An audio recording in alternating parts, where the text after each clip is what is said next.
right? And it's a duplex. And you then rent out that duplex.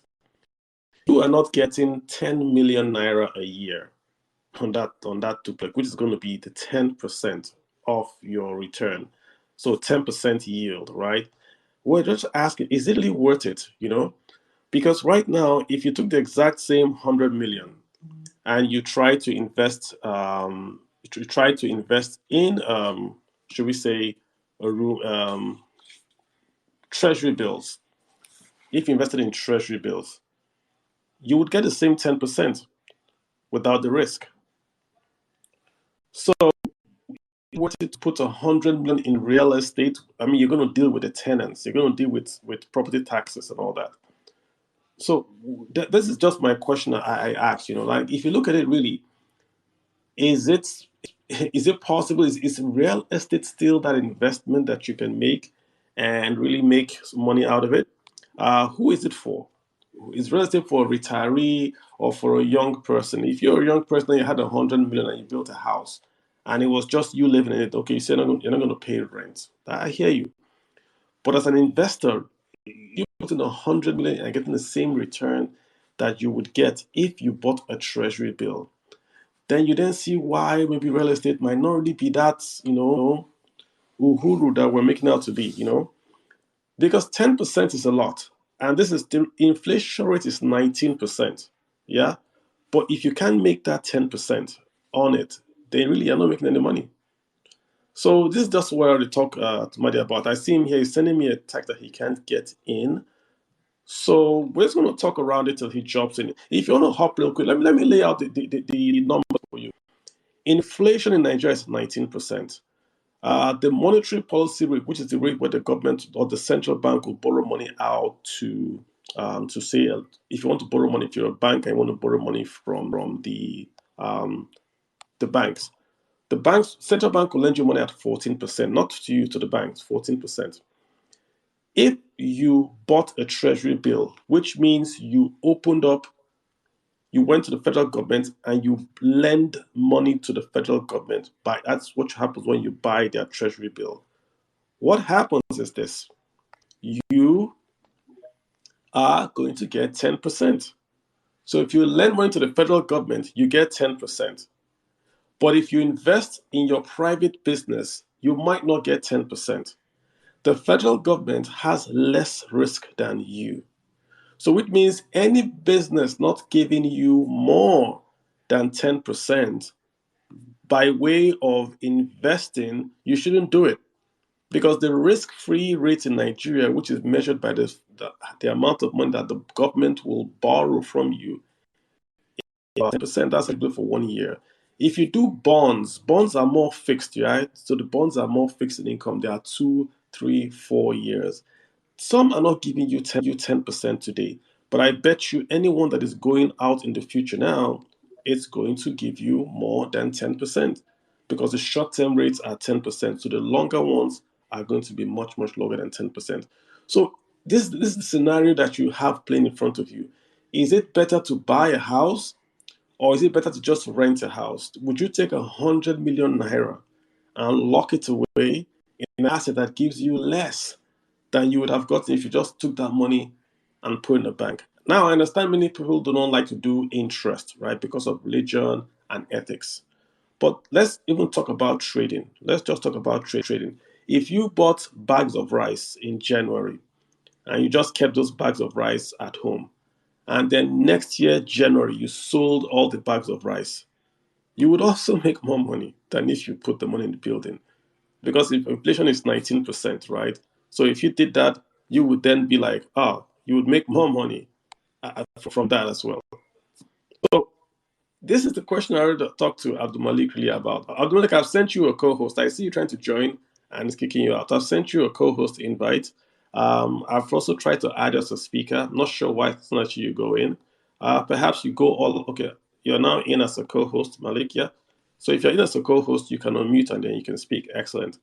So this is the situation, guys. So I wanted to bring in a real estate guy, but also a real estate guy in Abuja because all these Lagos people, you guys have Lekki. You guys will argue with me that Lekki is giving you money. Let's talk about quote unquote real time outside Lagos. Let's see if the returns in Abuja are doing better than Lagos, or if they could give us a pointer. Abdul Malik, welcome to the party. How are you doing, sir? Thank you very much, Kalu. Good Thank evening, you. everyone. Sorry, I had Yeah, some issues with the connection. great, great. Abdul Malik, I'm going to have you speak up just a bit so that we can all hear you exactly. And if you could, I'm Good like, evening. could you I had just some maybe issues with the connection. Can you hear me now? great? I can hear you. Yeah. Okay. Okay.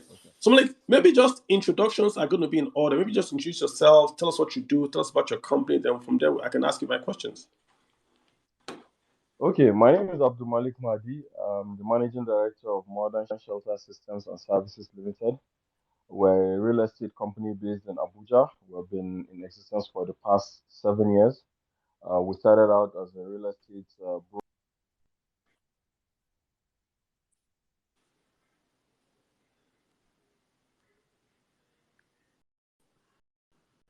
Well, I think your network is bad, really. You're in and out.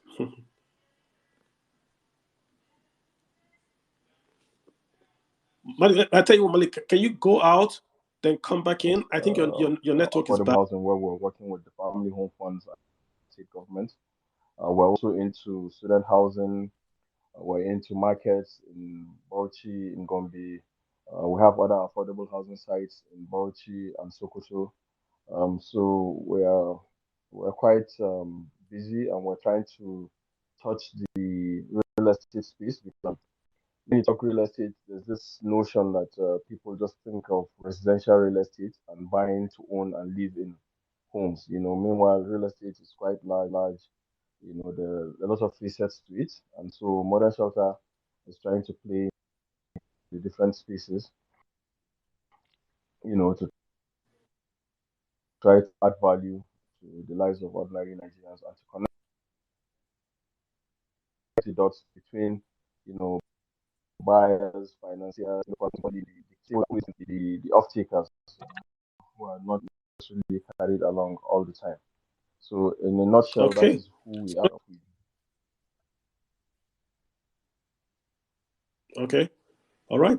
So like we're gonna really try. We're gonna try. I think your network is a bit bad, but we're gonna try. So I can just maybe repeat. So you see your modern shelter. You guys are into like I heard you say affordable housing. I heard you say hostels and all that. We're gonna get to those specifics, right? But I'll just start off with a broad level question about macroeconomics in Nigeria and the economy in general. What's your take about the economy? Like, if you're a business guy playing in Abuja, what's your take about this economy? Would you give it a let's score it 1 to 5?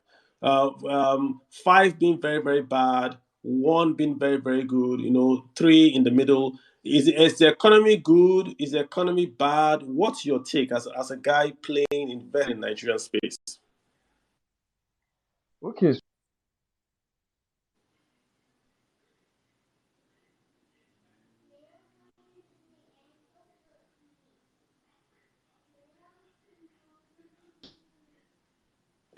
it's really bad. It's very, very bad. It's six. It's not even five. Because I mean, we are in a country where nobody knows the price of anything. You go to the market on Monday, you get an invoice. It's only valid for 24 hours because everything is changing. You literally have to pay cash 100% to guarantee anything. Sometimes Hmm. they even return your cash. We've had cases where we paid for materials, in advance, and we go to collect these materials from some companies, like chippings, quality products, and they just want your money for them to return your money than to give you at the price that you locked in at. So it's very, very terrible, and it's very, very difficult to do business in this environment, to be very honest. Because if there's any other choice for people, I'm sure we would definitely not be here. But I mean, we have no choice but to remain here. Yeah, we have no choice but to remain here. Yeah. So if I heard you correctly, right, you're saying that there's so much uncertainty with doing business in Nigeria that when you are planning your projects, you really can't plan because prices keep on going up. And if you get an invoice, in many cases, it's really a 24-hour invoice if you don't pay cash and collect right there and then. I heard you say you paid someone in advance for chippings. You got there and they'll tell you, listen, we're just going to return your money because prices have moved up so much with inflation.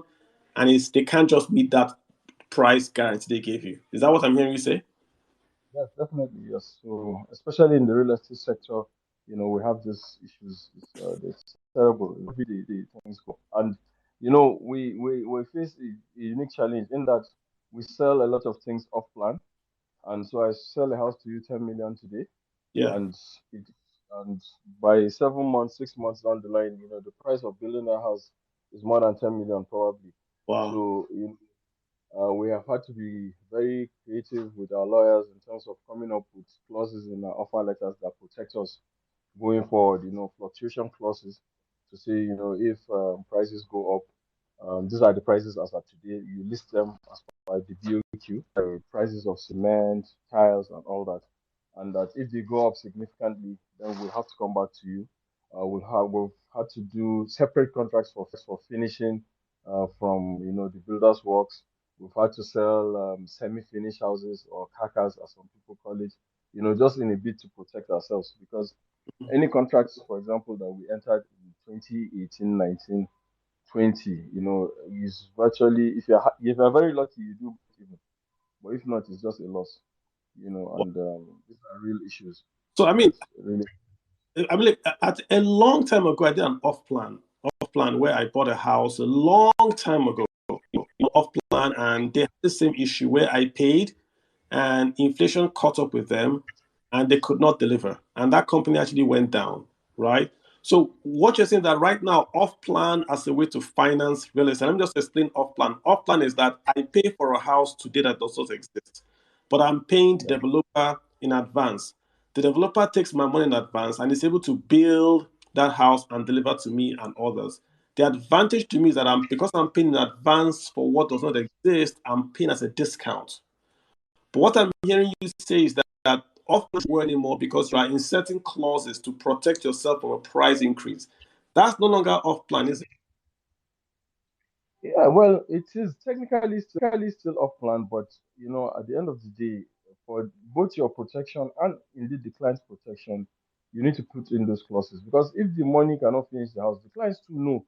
These same clients are, we're buying gas at a certain amount now. Their gas is 10,000, 20,000, 30,000, or whatever. Everybody knows it, right? That these prices have gone up. So it's not just a real estate that is Yeah. affected. So you need to once you are transparent upfront and you tell the clients, this is what it is, they also know what they're going into.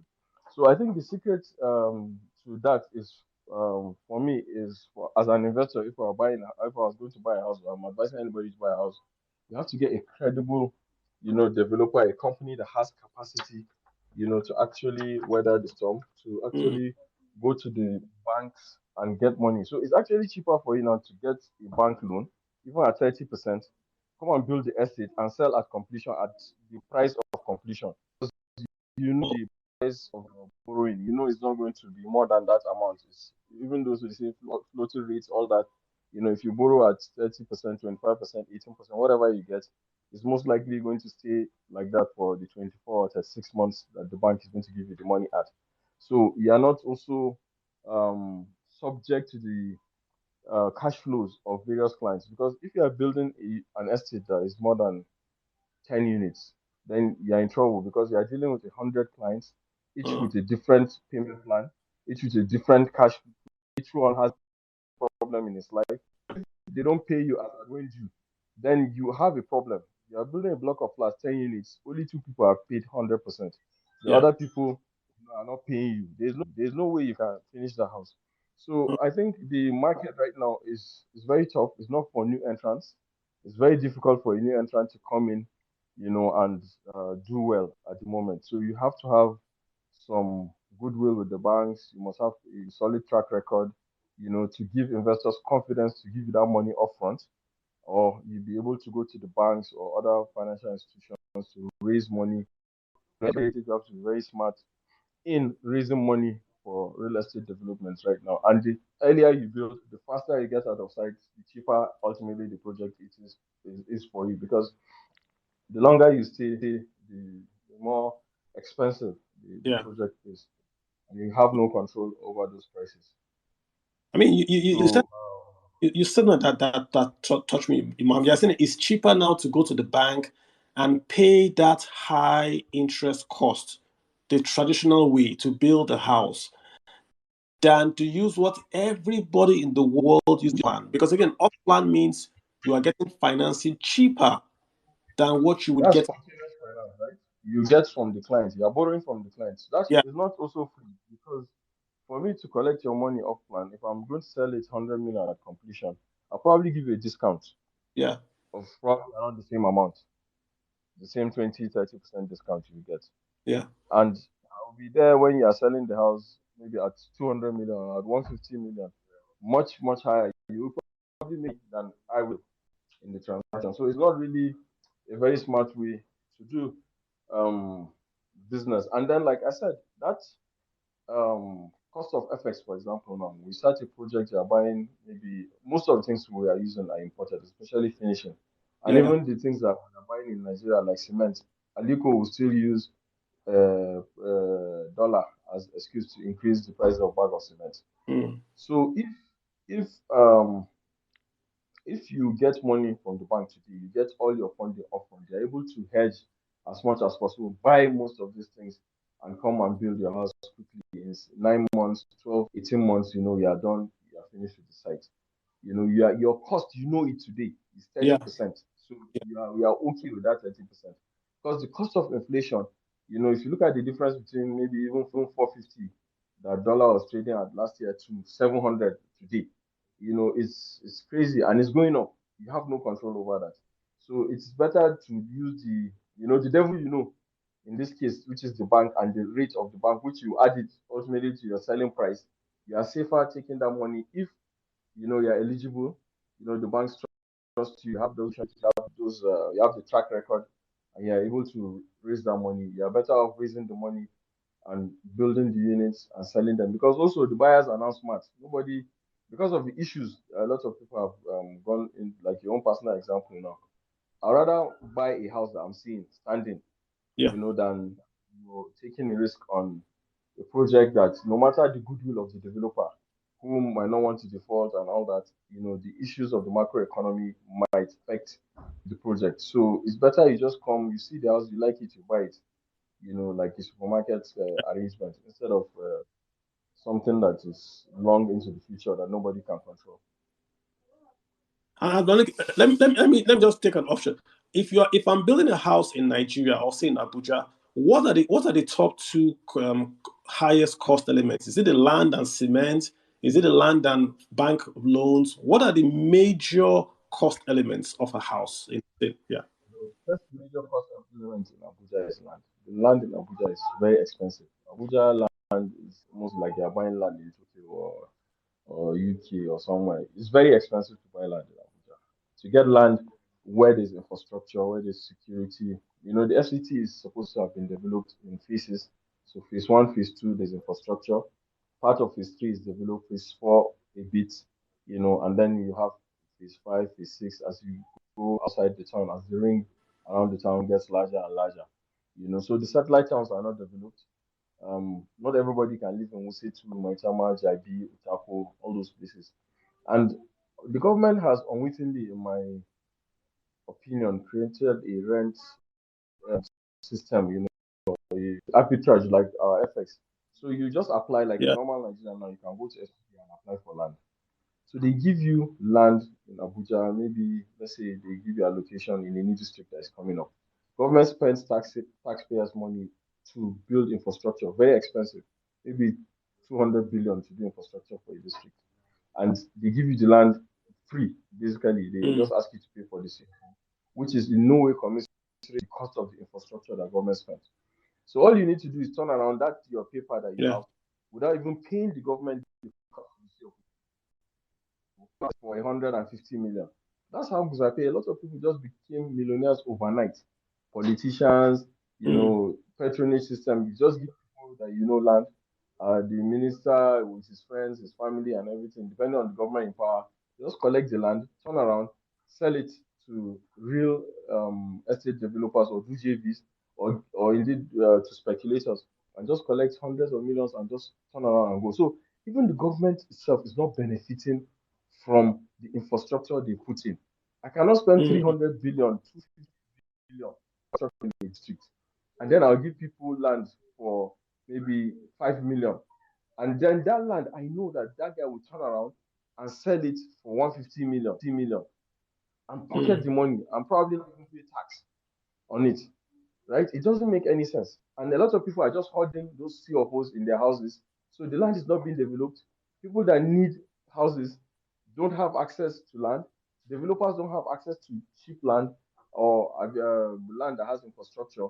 Then, I mean, by the time I spend money, I'm building an estate now behind Sun City. I'm to points of road. Definitely, we have to spread the cost on the 300 houses we're building. And then there are a lot of empty plots with people having that title, just sitting down, develop. If I give you title as a minister now, I should be able to tell you that you have to develop this place within 2 years. If you don't develop it within 2 years, 3 years, we'll revoke it and give it to somebody that's ready to build.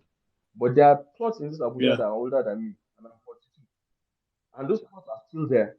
And guys are just sitting on the paper. They just pay ground rent, which is very minimal. Nothing is really next to nothing.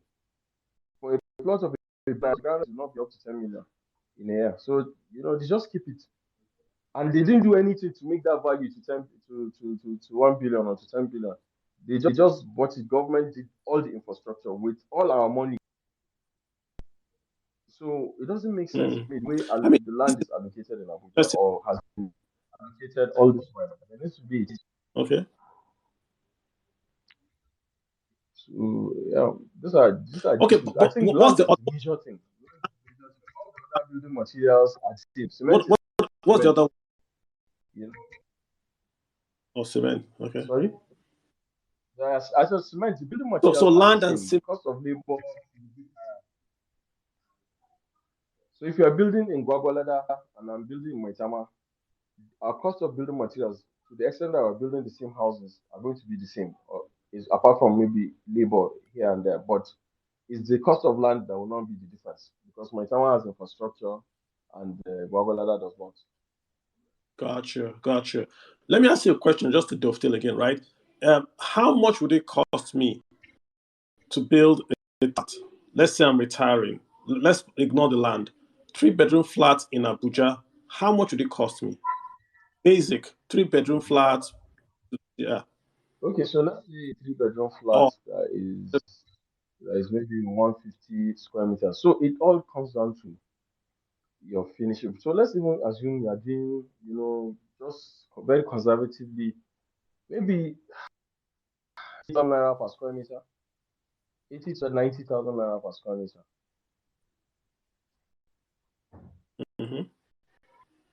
So it depends. So if you are building Did you say how much? 120,000, if you are building 120 square meters, which is very tiny actually, if you are building, let's say 180 square meters, three-bedroom flat with all en suite with visitors toilet and probably a maid's room, you know. And then flats, in Abuja here, is it block of flats or is it Let's bungalow? just let's just say Those let's ignore flat. Just the house, standalone house. Yeah. So it's easy. Yeah. standalone house. Okay, so let's just multiply 80,000 by 200 square meters by 200. That should be that will give us the. So you are the one that has the mathematical brain. Can you do that? The I mean, I don't want. I just want 80,000. ballpark, oh, Madi. Just ballpark. Doesn't have to be exact. Just Yeah, so ballpark. 16 million. Million. No, yeah, so 16 million. 16. So 16 million can build me a three-bedroom duplex in Abuja. This You are if now calling duplex. It's not this flat if I don't, or bungalow. if I get free Yeah, land. duplex. You said duplex. Duplex is off the first Okay, two floors. let's stop on flat. Let's stop on flat. Mhm. So flat, one single story building, no upstairs, no nothing, just normal land, no challenges. Yeah, 16 million should be able to do it. This is if I No have the cost land, of land, right? no infrastructure. Yes, just if you have the land, just the building itself. Oh, and that is just 200 square meters building. So it's not like a big building like that. It's just normal 3 bedroom. Just enough. Because one of the key challenges we also have is we don't according to our cloth. Mm. So you see somebody coming to price a 2 bedroom house. His salary, his whole salary, everything, by the time you do mortgage, even at Fire Mortgage Bank, he can't afford more than 18 million. So let's say it's a 2 bedroom house that you're going to sell to him at that price. First, the guy will tell you he wants to live in town. And he will tell you you have only two parking spaces for a 2 bedroom. If you are buying a house of 18 million, why do you need more than two cars? Why do you even have more than two cars? Right? Mm. So we also have these issues because we have tried the developers have tried to see, okay, how can we tailor the product to the income of the beneficiaries? Because government on their own part, they provided federal mortgage bank, family home funds, the federal staff housing loans, so many initiatives. But at the end of the day, because it's tied to the income of the civil servant, Mm. no matter what, you have to now work backwards. You say, okay, let's work from the answer back to the question. You say, okay, this guy can afford 100K a month in mortgage repayment because you cannot use more than 33% of your salary as mortgage repayment. So we say this guy can do it and he Yeah. has 15 years left. So what we just do is multiply that 100,000 by, if it is 20 years, he has left 240 months, right? And then we'll now get the price. That is the maximum price that the house cannot be more than 15 million. So we say, okay, where can we get land, infrastructure, and build a house of 15 million in Abuja? It's definitely not in the city center. So we say, okay, what Bay areas? We now go and get those places, come and build those houses. Mm. But people still refuse to come. I mean, a lot of people come, but some people will tell you, I can't live in Dubai. I can't live in. So we also have to people that look, this housing is about ladder. There are many rungs to the ladder. So if what I can afford is a 2 bedroom and I want to go into home ownership, which is not really compulsory, we'll get to that you don't have to own a house. It's not, nobody says you must own a house. You can rent. You can actually invest, buy a house and give it out on rent, collect the rent and be paying your rent somewhere. I know people have houses. Now you're my territory, right? This space. So I wanted to get this clear before we move on. So what I hear you say is this: if I got free land, when I mean free land, I mean I got land from the government, and I was able to also get bulk cement from Dangote. Maybe the government bought Dangote cement at cost from Dangote through a special arrangement. I'm able to have a house in Abuja for less than 20 million naira. Oh yes, we're working on that. We're working with family home funds right now to do something like that in Nasarawa, which is just like that center. It's 17 kilometers Yeah, from Secretariat. So, and a lot of people already live there. There are people in Abuja that live in Kefi and come to work every day, right? So, yeah, the vice president's office and family home funds, they've been working with Bua and Dangote to see how they can buy cement at cost, how they can help, developers acquire some of these building materials in bulk at cost. yeah. They also give loans at 10% to developers to build some of these houses for the real low income class. So affordable housing is still possible. If there's a will, there's a way. So, but it takes two to come down.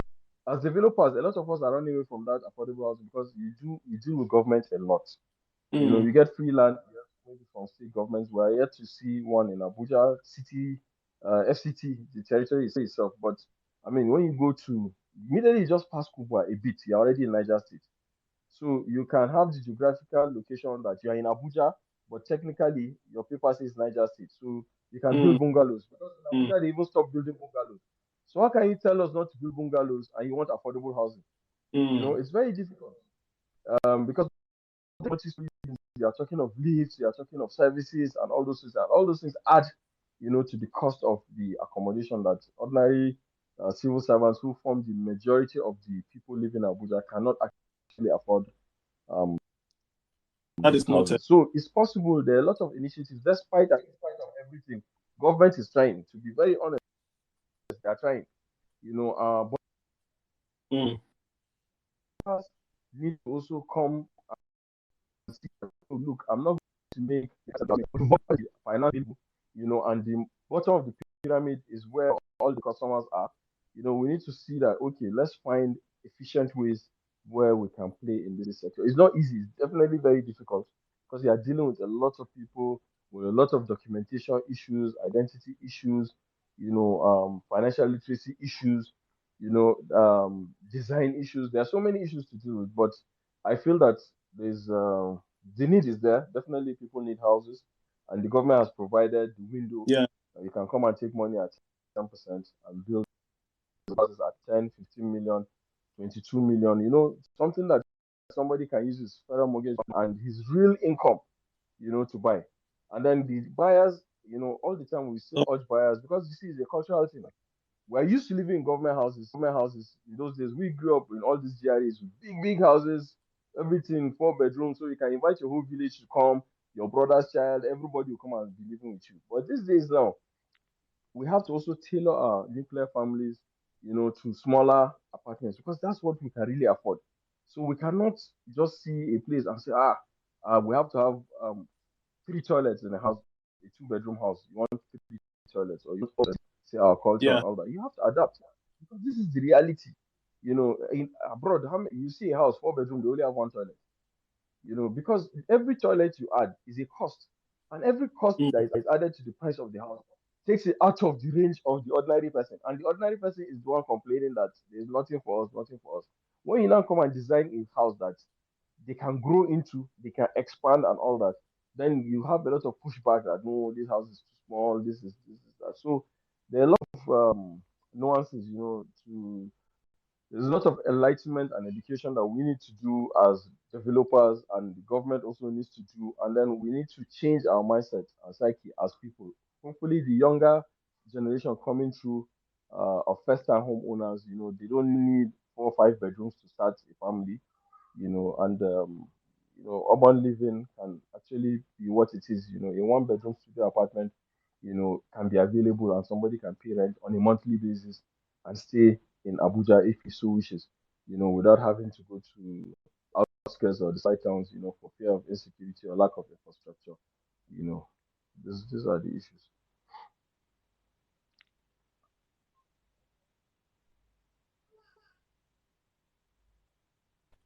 real estate in Abuja? What are the issues? How can we get affordable housing and all that?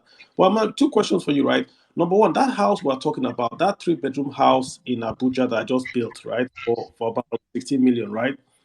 How much can I rent Mhm. it out for? That's number one. How much can I rent it out for? And number two, someone is asking me on Twitter to ask you this weekend, what happens to building vertical for affordable housing instead of bungalow? I know you touched on that, but just to be clear, why can't we build vertically? You said something about the cost. Is it just the cost that is the reason why we can't build, say, a 10-story flat in Wuse and put those services there? Why can't in Wuse too?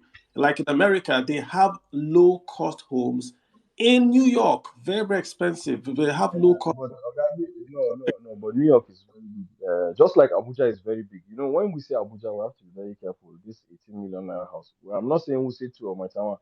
It is Lugbe, Bua, even Karu, and the Karu Okay. side that we're even talking about, the Nasara part of Karu.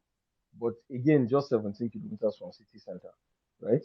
Because I know that for the longest time in Karu, even senior staff quarters is there in Karu, and these are luxury houses, and they live there. Navy quarters, there are a lot of places, So it is when somebody tells you I can't find affordable house in Abuja, ask him, are you looking in the right places? Where are you going to look for affordable house? And what is even affordable? Affordable is relative to what you can afford. What is your salary? What's your income? And when even in the New York we're talking about, when you go to places like Jersey and everything, certainly you can't find affordable house on Fifth Avenue or in Manhattan. It's not possible. It's not that place. You just go to work and leave that place. The earlier you leave that place, the better. You don't even want to buy food there. Everything is. Let's use the example of Wuse 2. Can you hear me? Yes, so sure. I Hello. can hear you. Yeah, you're Okay, loud. so you can't say Wuse 2 why we can't build. Yeah. So but in the out in phase 2, phase 3 in Abuja, right?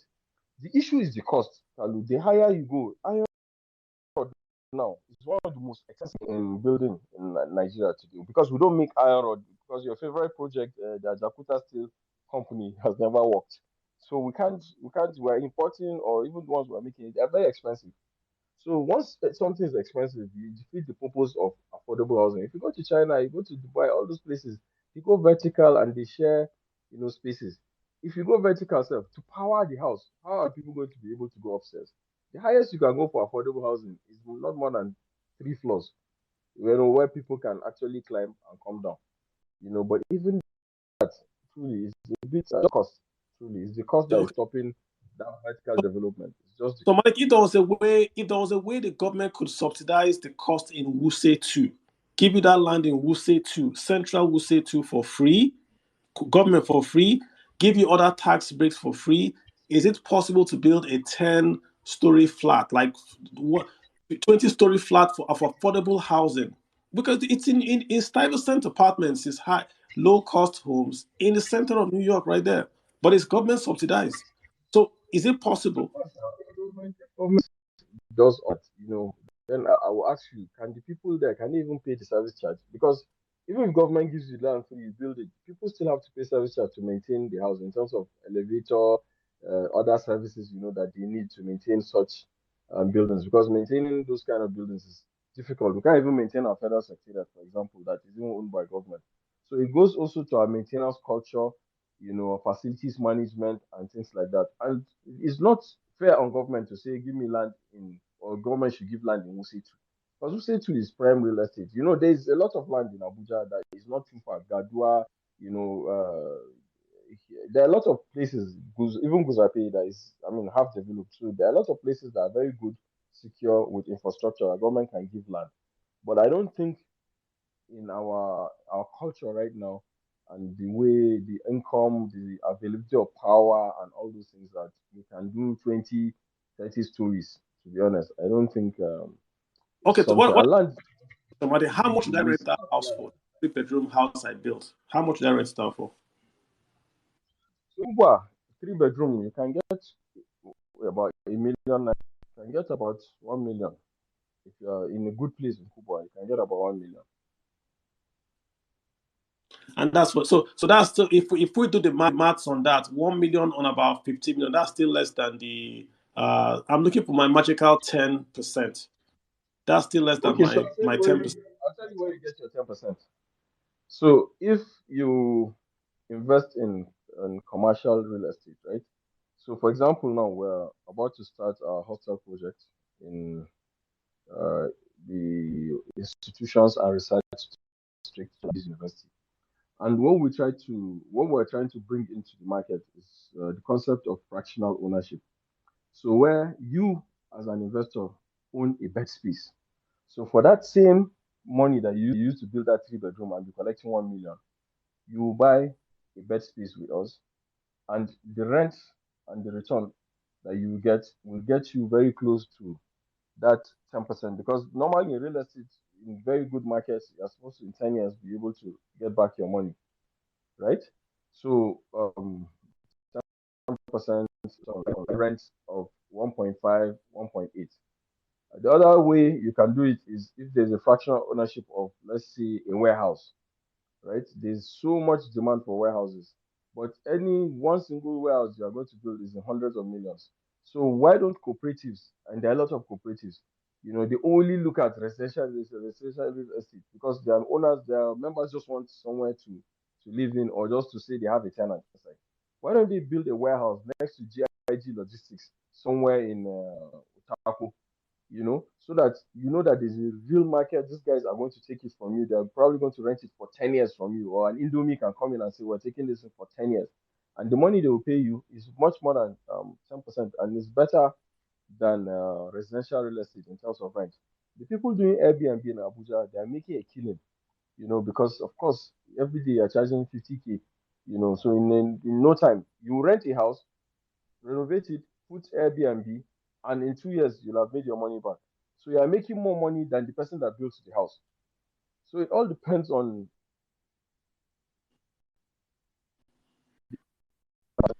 they make in real estate because, like I said, real estate is so wide. Even cemetery is real estate. If you go to vaults in Ikoyi now, how much is a plot? You want to buy a plot for to bury somebody. That's real estate. That's very smart investment. So if you buy a plot and hold it, maybe after 3 years, somebody comes and gives you 15 million for something you bought maybe 7.5. So these are the issues. We need to be smart as players in real estate. We need to come to the market, and there's so much money out there for real estate. Institutional investors, but we're not patient enough or um, knowledgeable enough to create products that let's say pension fund administrators can invest in. The number of REITs that we have in Nigeria, you can count them on one hand. Why are we not doing REITs? Why are we not having fractional ownerships of warehouses, for example, of these hostels or shops?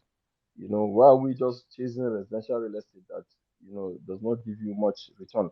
And don't forget that your 1 million, by the time you come after 2 years to collect your money, you will see the repairs on the house will chop the rent. So it doesn't make any sense. I Yes. personally will not advise anyone to build a house and give tenants, that you'll be collecting rent. That's if you get the rent on time. They will have Wow. spoiled your house. When they are going to spend all the rent on repairing the house. So Wow. the market for real estate is, if you are not living in the house, buy it and sell it. Wow. Buy it and sell it. So if you come in, you buy it today. After 2 years, the estate is filled. You sell it to make money. You move. Invest again and again and again. There are a lot of good developer like Modern Shelter. Because every day we're starting a new project, you go with us. But you see, those commercial real estate, like these hostels that we're doing, like the urban abodes that want to create. So, for example, I know there's a company in Lagos doing something, and they're my friends, so I have no problem advertising for them if it is advert purple. They're doing something on the people that own Maryland Mall. They're doing something. They raised a sukuk recently, 5 billion, and they're building one-bedroom studio apartments, in VI, Lekki. Those are the kind of investments that, as a young person, you can buy a studio apartment and be collecting rent. And in a very short period of time, the income is very good. You have no problem with the tenants. You don't even know them because it's under management. So you just be making your money, and then when you want to sell, there's a ready market for it. And for tenants, you just get a job now in Lagos. You move to Lagos like my friend Mahmoud. You don't need to go and rent a house, furnish the house, or you are just starting your career in GT Bank. You don't need to go and buy TV, fridge, carpet, furniture. All those things, they chop your money, and it's a huge investment.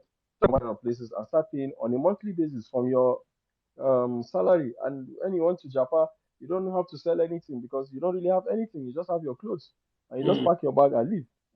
So those are the things Wow. that we need to start investing in.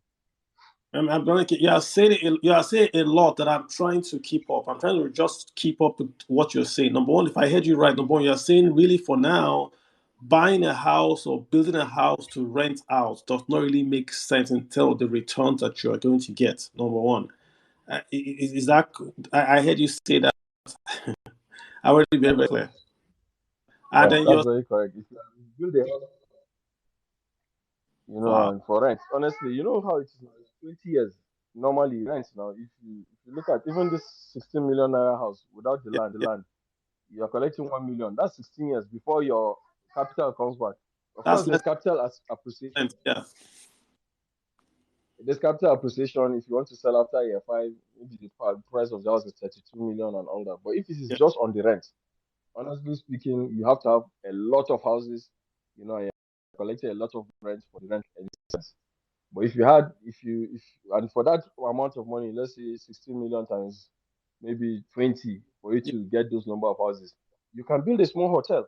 And that small hotel, every day you'll be collecting your money. You do your overheads and don't just clear yourself, and you'll be much, much happier.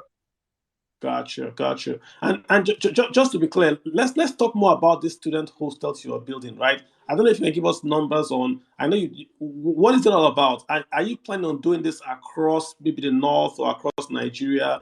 How does this work? Is it for students only? What is the ROI potentially?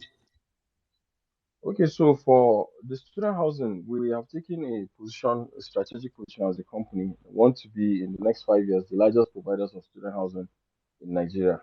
So we're starting with private universities in our place of in Abuja where we started. So we got this land just next to Base and Nile University, and this dollar issues and everything. The universities and ASU, of course, the universities are booming. They have a lot of students, and like anywhere else in the world, the students' accommodation is not enough. So, and it's fragmented right now all over the city.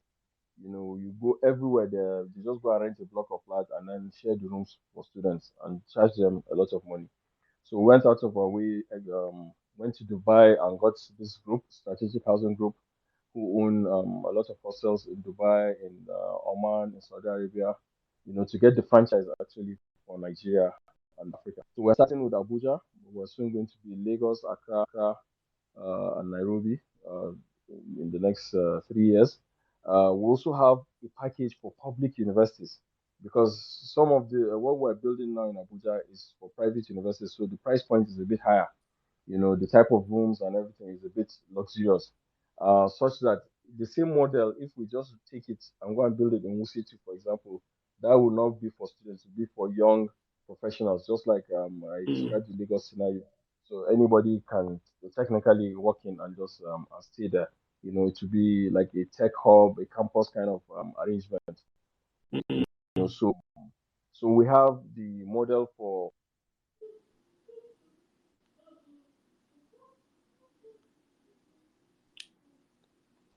Malik, you dropped off a bit. Sorry. You dropped off. You are talking. You said you had a model. Yeah, we have Go a ahead. model for for public universities where we take it for 25 years, build, operate, and transfer. Maybe we have four people in a room as against the single rooms and double rooms we have for private universities. The price point, is a lot cheaper. The rent is not probably more than 350, per bed space as against something that you pay 1 million plus here in Abuja. So for us it is an area that we see there's a need. There's more than 2 million, there's a gap of more than 2 million bed spaces in schools, existing schools in Nigeria. We're not talking of the students that can't even get into university and all that. So we see that space as something that and then we're also seeing that fund managers, pension fund administrators, there's a willingness to create financial instruments around this demand. Everybody knows that is the confirmed demand and people will take it. So it is just about putting together the right deal, the right structure, and the money will flow to fund these transactions. Yeah, I think, So, and the ROI, as we spoke yeah, about the ROI, it's much higher than a typical rent. I give you an example. If you buy a bed space for the same 15 million, yeah. you probably be getting 1.5 million a year. So, you get that your 10%, much 10% you are talking about, comes out from there. So, So, of course, there will be management fees because the rent, you don't care about the tenants, you don't care about the maintenance. All those things are taken off your neck, So it's quite very attractive. The returns are very good, and the demand is very strong and real okay. because it's All still cheaper right. than taking a child out. Yeah. Thank you. And guys, if you're listening, I see your request. I'm going to let you speak pretty soon. I just want to clear all my questions with my Malik. Then I'm going to open up the floor to questions. So don't worry, we're going to give you that chance. I'm trying to clear stuff with Malik. Malik, let's talk now about maybe just a inflation is 19%, right? Do you know of any? Do Mhm. you think real estate in Nigeria, or let's be specific in Abuja, can deliver 20%, 21%, hostels, whatever? Is there any way you think real estate can deliver 20, 21%? So I think in the area of warehouses, if you Mm, build a warehouse, because of the relative scarcity of warehouses, especially good warehouses, mm. theoretically, I think yes, you can get that kind of return. And Okay, then, so of course, like I told you, the guys doing Airbnb, they are making a lot of money, a really, lot of money. I see a lot of people just go and take a block of 6 bedroom flats. renovate it. Within 2 years, 2.5 years, they made back their money. Like I And said, they are making more money than the person that builds the block of flats. On those who say two houses, they take over old units and then they just renovate them, turn them around, furnish them, and a hundred thousand pints, and they're actually booked. So in terms of commercial real estate, yes, but not residential real estate that normal tenants will just take and good, good rent. It has to point. be commercial. Good point. I hear you. So again, my next question is, Malik. Well, I spoke to the guys from Pen Up. Pen Up are the pension operators of Nigeria, right? And they were telling me back then that the government is looking at allowing a part of the retirement savings accounts to go towards pensions. Not not concrete terms, but I to be used to money to invest in a pension. To invest in a real estate. Maybe I give you guys as down payment or I pay something like that. Would that really help? Yeah, it's actually supposed. Yeah, it will go a long way. Even it depends again on how much you have contributed. So the higher your pension contribution, potentially, of course, the higher the 25% is. So 25% of 16 million, if we're using your 16 million house, that's about what, 4 million. It's very okay. It will go a long way because one of the key barriers in real estate, even for where mortgages are available, is that equity contribution. Mm. So the idea is to unlock equity contribution by using up to 25% of your RSA savings to fund your mortgage or a down payment towards a house. So 75% will now come from mortgage. I know that I've been following up with it. I spoke to somebody in Pencom 2 weeks ago. It's on the verge of, I think they had their board meeting recently. Wow. Once they finish with National Assembly, I saw them yesterday on TV. I'm sure it will soon come out. It will be a So very good. I mean, yeah, that's going to be a game changer, not just in land in Nigeria. That single policy to allow retirement savings accounts go to developers or go to fund. I don't know how they're going to do it, but that's going to be at least I see.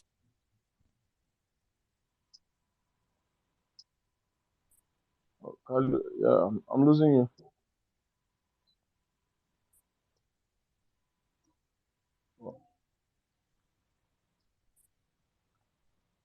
Hello, I'm losing you. I can't hear you. Sorry. To your long.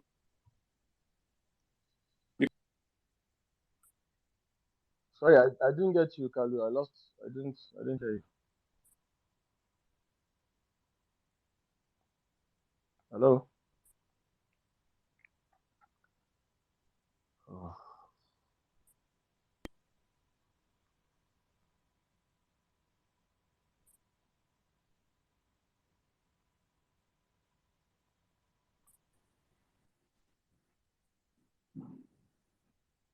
Looks like we have technical issues.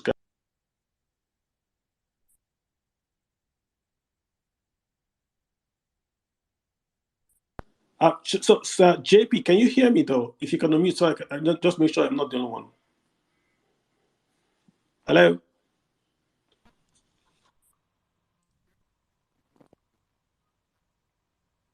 hello.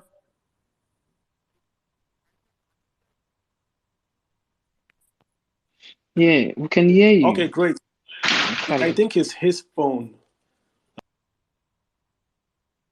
If you can hear me, thank you so much. Let me wait for him to come back. I think he's from this end of the. But again, guys, we'll be talking. What have you guys heard? Have you guys heard anything that surprised you? JP, I think you're on. Let me talk to you. Have you heard anything that surprised you about what he said? Is there anything you want to contribute?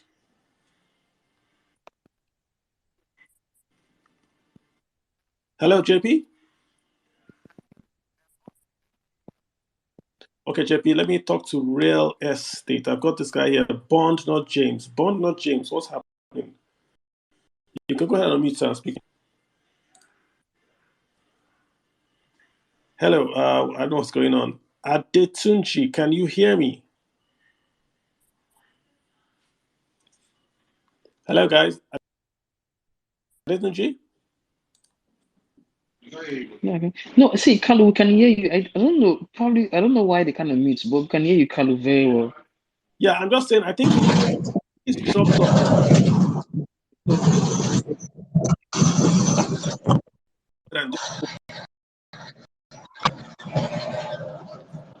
So, what question?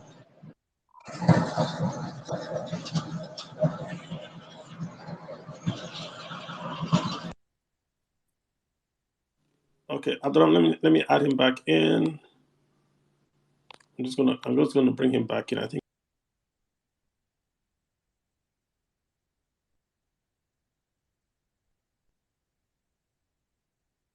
okay. So I'm just gonna do part two. All right, so he should be coming in back now. Yeah, networks back. Yeah, thank you for coming back. So can you hear me now, Malik? Yeah, I can hear you, Tolu. Super. Okay, so I was making the point, right, that should get the PENCOM, the pension as flowing into the real estate sector, that's going to be a big, big, big boost to GDP and to your business. What was your take on that? Well, definitely, definitely, especially for those developers that are ready to tap into it, because as you can imagine, Pencom will not just allow the money to just go like that. There will be regulations and what do you call these things? Standards, how to access the funds. And that's always been the challenge of accessing pension funds. People are just not willing to are unable to meet those requirements. So for us, we're looking at it very closely, and we hope that we'll be among the vanguard of the people that will actually unlock and access those funds. So to do that, you need to have the right products, right product mix, because the houses that you are going to build and for people to access are not going to be in the hundreds of millions. They're definitely going to be affordable housing. Yeah, for the So you have to have the land, you have to have the right product, you have to have the brand name, the marketing reach, and the ability to deliver. So it's definitely going to have a positive impact. I'm very sure of that because I know that equity contribution has been a very, very big problem for a lot of people. excellent. Because simple people simply don't have 10% or 20% of money just like for these savings that government has forced us to make and that we're going to benefit from now. Yeah. Okay. Let me just. I'm going to let people ask you questions now, if you don't mind, from the floor. Let me just summarize what I picked from you today. Number one, problem really is it's a location problem. Land is expensive, but if you do get land outside the quote unquote big house and 20 million in Abuja, if you have land and possibly cheaper raw materials. I've heard you say renting might not give you the returns commensurate with inflation and, of course, with the cost of capital in Nigeria. You've also said that it's planning for a real estate company to basically incur the high interest costs of bank loans to develop real estate than doing off plan, which of course that means that the houses become more expensive, but at least you can plan along those cost elements, right? So let's just take a few guys that have been waiting to speak. I've got Mark. Let's see. Is it Global Igwe One? Go ahead, sir. You've got the floor. Go ahead and unmute, sir. Global, was it?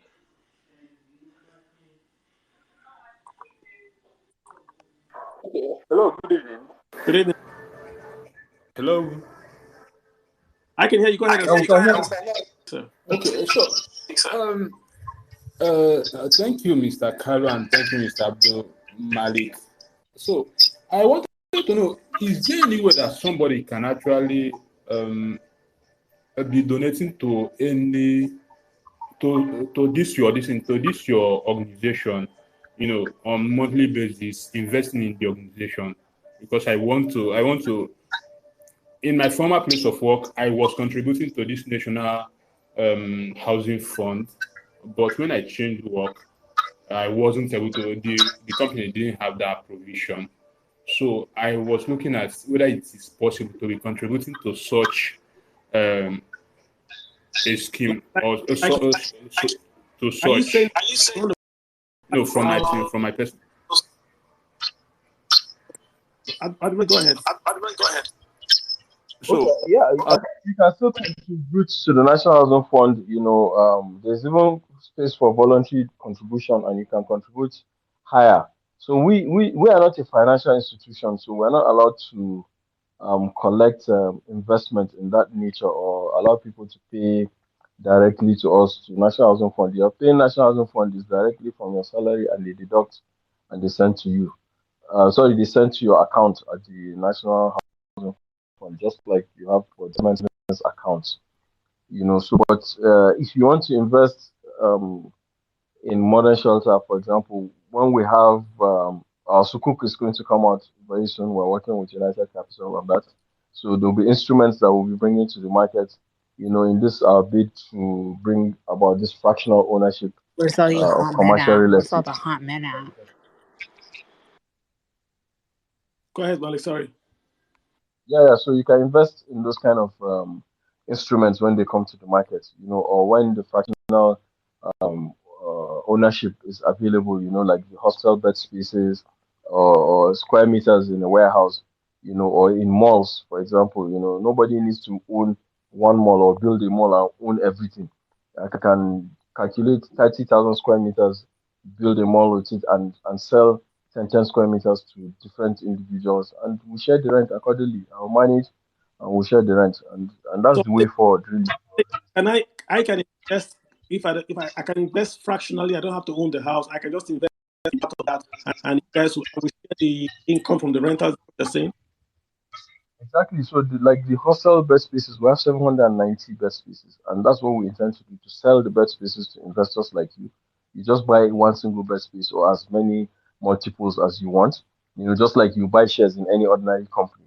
Yeah. So, you have the title and the ownership of that asset, but in reality, it's part of a pool, and the rent comes in, and then you get your rent. You don't have any issue with who is renting it, how it's been maintained, how it's all, you just know that it's under management, so you sign a management contract with us. Whenever you want to go, we would even demand the right of first refusal to buy it from you at prevailing market rate.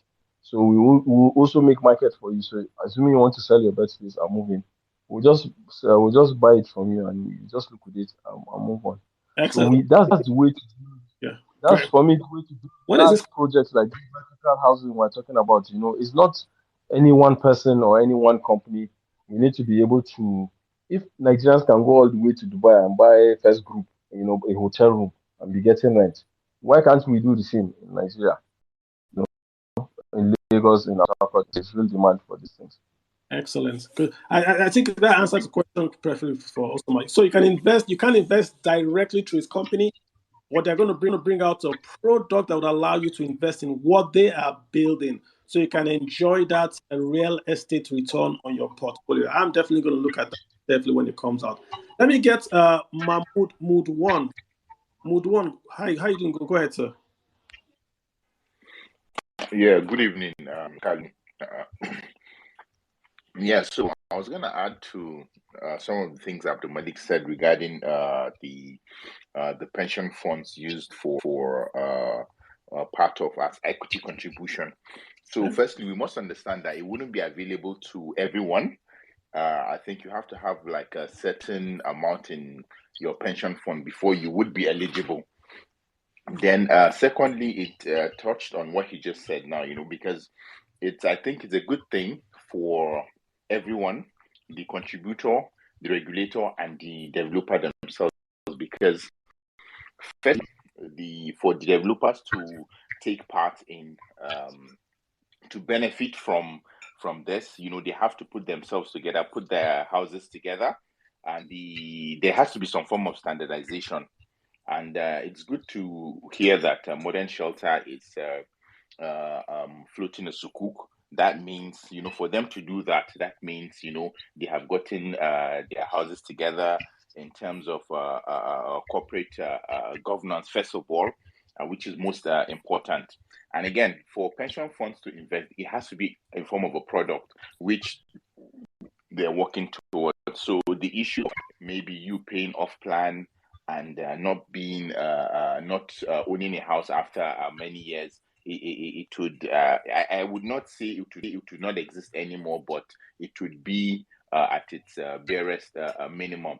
So I think it's for developers like Modern Shelter to take the opportunity. Don't wait until an opportunity comes before you put your house together. Just put your house together now. Start getting things right. Certainly, these products, not just because the pension fund coming, but there will be many more opportunities. But of course, people have to have the confidence to throw their money, because anybody you tell now, people are afraid to buy houses off plan. Very few people, they're okay, I'm fine off plan. But again, it's between the devil and the deep blue sea. If you buy off plan, you buy it cheaper. If you wait, you have a house, you would you buy a lot more than you should have if you had bought it earlier. So I think the opportunity is there. The pension funds were not 15 trillion. There's enough for developers. Enough money for I wouldn't say all developers, but of course it would meet the funding gap for most developers. But they have to put their houses in order. At least we that were contributors, they have to boost our own confidence to ensure that, okay, if I put my savings, my life savings, this is what I've been working for. If I put it here, I'm gonna get value for it. So, and I think, like you had said, I think before the end of the year, we should have the guidelines out. So maybe we'll be looking at 2023 for commencement date of this. So I think I think it's good for us to also prepare for this. Yeah, Okay. thank you. So this, yeah. Question for you: will this be the bill, or just the pen guidelines are going to get this rolling? No, PENCOM would the guide is going to come out in form of the guidelines. Okay. So now, they have sent the draft copy to just stakeholders. Usually that is the practice. Send the guideline the draft to stakeholders. They have their input. Then they go back, sit down, and look at it. Then it just comes out as a guideline. So if in fact it's in the is part of the act already covers that. So there's just a guideline on modalities on how to go about it. Okay, excellent, good job. Thank you. That information, we appreciate it. So Malik, you heard him. Okay. Go ahead and start, and then with you a question. Yeah, we've actually been working with PENCOM, for almost 4 years. We've known about it. We've been tracking it. It's the guidelines that they really need to work on it, because pension funds are very, very sensitive funds. You don't want to just bring them out and people lose 25% of their RSC just like that in one fell swoop. So it's a good thing that they've taken their time, and we would be ready by the grace of God to take advantage of that to help people. As rewarding as seeing a family move into their house. It's such, there's no joy that you can use to describe that. If you help people, genuine people that need houses, all this your 16 million, 25 million naira houses, and they buy those houses through mortgage and all that, and you help them through the process, the appreciation, the level of gratitude, and the satisfaction you get from seeing them, that happiness. Honestly, it's something that if you can bottle and sell, you make a lot of money. It's so rewarding. For me, it's better than money. There's no amount of money that ordinarily can, because there are other things that you can probably do with your talents, or maybe financial services, and all that. But that process, from meeting a client, meeting his wife, meeting his family, seeing them put together their money, their equity, probably joint ownership. You help them with the mortgage process, because it's very difficult. There are a lot of people that don't know their rights. They don't even know that Federal Mortgage Bank exists, or that their contributions entitle them to mortgages. So helping them through that journey, and finally handing over the key, and seeing that gratitude, That satisfaction that you get from that, honestly, is, for me, that's the best part of this business. Thank you so much. Let me get Olufemi. Olufemi, go ahead, and that's the Ojo Olufemi. Go ahead, sir. Yeah, thank you, Carlo. Good evening, everyone. Nice to be here again. My questions goes to the developer. So let's say I got a space and I want to liquidate my property. Let's say in a time frame. How do you determine the price to liquidate the property? Is it, or do you guys determine, or how does it happen in the course of the liquidation of the price? Thank you. Great Yeah, question. it's the market. Yeah, it's the marketed price. The value is there'll probably be, we have to have valuers for transparency's sake, because don't forget, when you use instruments like sukuk to build assets, there's a lot of regulatory oversight and governance. So it is not modern shelter that will just decide unilaterally that this asset is 10 million today or 5 million. It's there will be a process that will determine that trading price. At the end of the day, it's that of a willing buyer and a willing seller, to say, okay, we'll buy this property of you at X amount of ROI over. So let's say you hold it for 5 years and you want to sell it over 5 years, we'll determine what value it will have added at that time, and then we'll pay you that price. Great. Do you have any comeback, Olufemi? Go ahead. Olufemi, are you good? Yeah, I'm good. Thank you, Carlo. Thank Thank you. Let me get Ebuka 4996 to come in. Ebuka, hi. Thanks. Yeah, hello. Yes, hi. How you doing? Yeah, I'm fine. Yeah, I don't know if my network is okay. I can So hear my you. question is this: let's say I'm a tech guy. Let's say probably if I'm to convert the money to Naira equivalent, let's say in like 2M or let's say 2.5M monthly. Is that I Naira? don't have any. I don't work with the federal government or the state government or a company in Nigeria whereby you have your pension or stuff like that. Is there like a package by you can get a house and from your salary, okay, you want to be paying monthly, and probably you can the the estate agency or developer can give you a house whereby you can just pay a monthly, probably 2 monthly, and you're confident that you're going to get a house. It's now actually possible. Yeah, it's possible. So you see, the tech community is a very interesting space. Yeah, it's growing, and there's a lot of, you guys have all the money, so definitely, you see, we are not financial institutions as developers. We don't have the latitude to wait maybe 15 years, 10 years, collecting 2 million a month.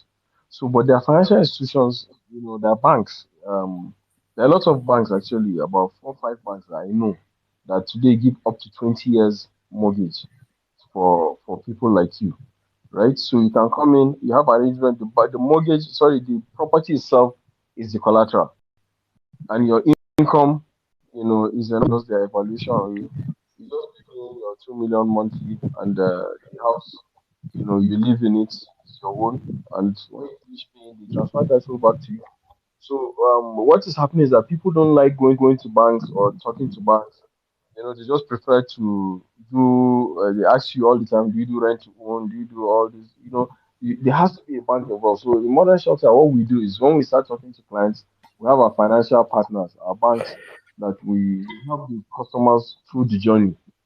So from filling forms to the requirements to telling you what you need. Probably because of our background, the founder of banking, how that's how we even got into real estate, because we're managing some real estate assets, for the bank, and we help to grow the real estate portfolio of the bank and the market in Abuja, basically. So we manage that journey. So we help you with the banking portion, the products available for the mortgage and all that. So yes, those options are available, but you need to find also developers that have matching products. It's very important that your needs are met both from the banking side and the side. Because if the developers are building things that are way beyond 2 million a month, which is very good by the way.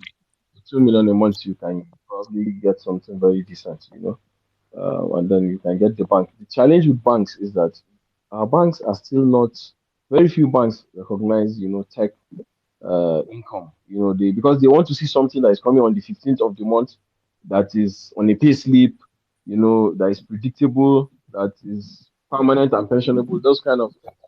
But there are conversations that we can have. So, for example, we have Decagon. I'm sure as a tech guy, you know Decagon. So we know how this thing works.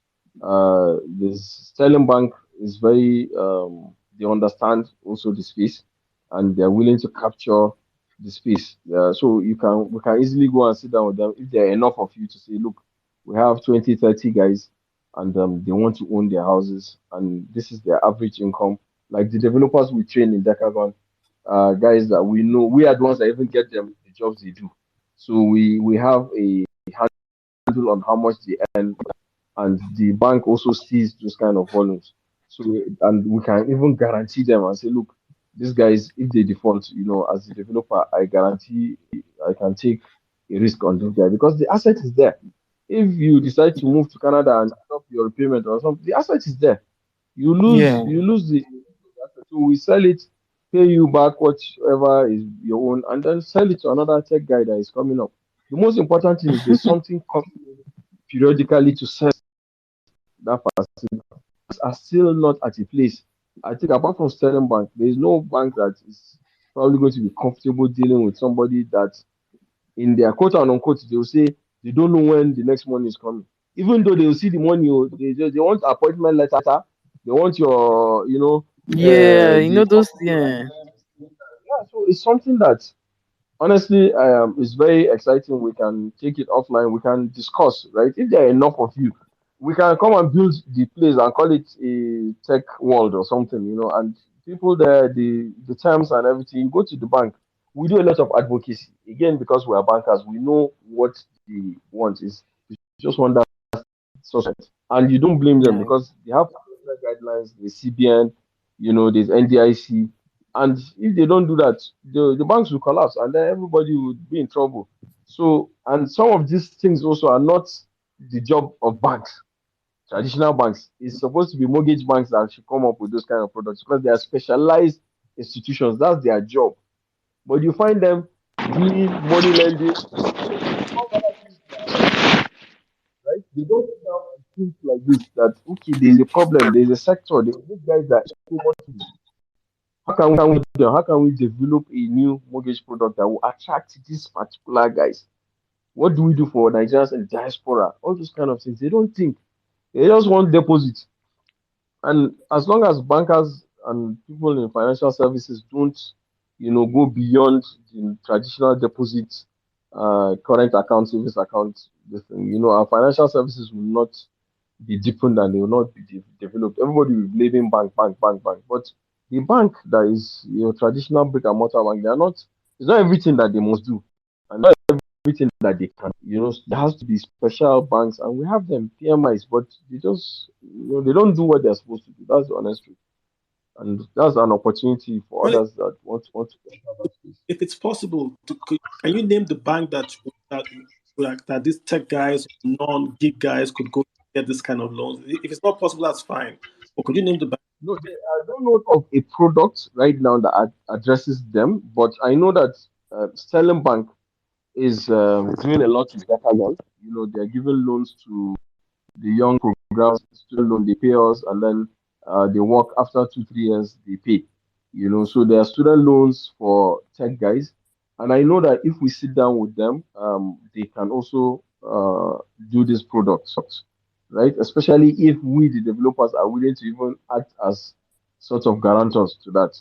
I know Sterling Bank can do that. I know that Jais Bank can listen. I know Touch Bank can listen.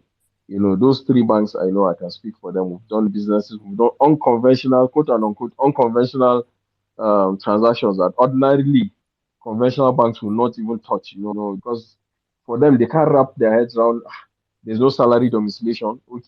Okay, this guy is not employed, because they just look at you like how those people, those, I don't want to call their names, I don't want to be in trouble. Those guys that used to stop people and collect their laptop, because they just look at you, this guy, how can you be earning 2 million a month? You must be doing Yahoo Yahoo. You understand? They don't understand. And we have to get them to a place where they understand that, look, just because I have dada on my hair, it's not that I'm a useless person, or I'm not a good member of society, or I should own a house. Somebody, So there's a lot of advantages. it's a great point you're making. Just to be clear, that if you have there are some banks that can work with you if you're a gig employer, not monthly, right? Because it's really like you're saying, banks want to have prepayment, and they look at domiciliation, they look at collateral. It's a very, very outdated model, but it's the model they're using. So it's good you've mentioned these other banks that folks can go to. If you come together and your payment comes once a year or once a gig and all that, it's not like regular, like a salary. You can still get a mortgage. I know it's possible, but I'm not just saying it there. Text up. Do you want to add anything? Just quickly on mute so I can go to Yeah, JP. yeah. Thank you. Yeah, thank you, Abdulhamid. I will appreciate your contribution. Yeah. Probably after this, I'm gonna I think I've already followed you, so I might chat you so we can continue offline.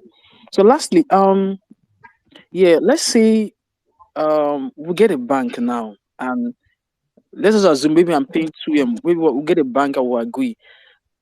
If I'm going to be doing my monthly payments, at what point do you say I own the house? Do I need to pay completely? Let's say the house is like 40M. Do I have to pay the 40M completely before, okay, you say, oh, finally you own the house? Or is there a particular point, probably it's okay, at this point you can actually own the house? I just want to find out from you guys. Yeah. Okay, there is two steps. From the moment that the bank credits your mortgage, you own the house. The papers are in your name and everything. But the house the bank will hold the title. It means that you can't sell the house without their consent. You can sell and pay them down their money so that you can sell. But you can rent out the house, you can live there, you can do everything. You're the beneficial owner of the house, right? So it's until you finish paying down the mortgage, then you can say 100% that the house is your own.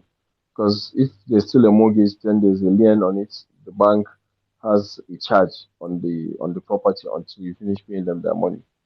So if you are able to invent something, for example, and you hit a very good valuation for your company, you just come and call the manager and give them a check. So that becomes your own. So is your beneficial ownership is yours, but the title will be held by the bank in terms of the paper.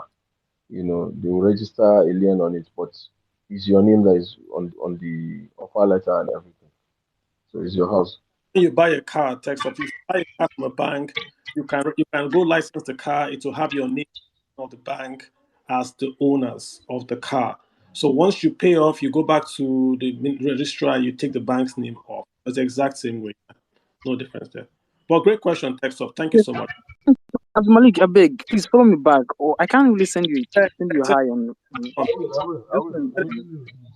Yeah.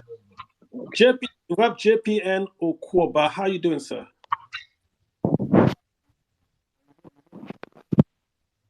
JPN, go ahead, sir.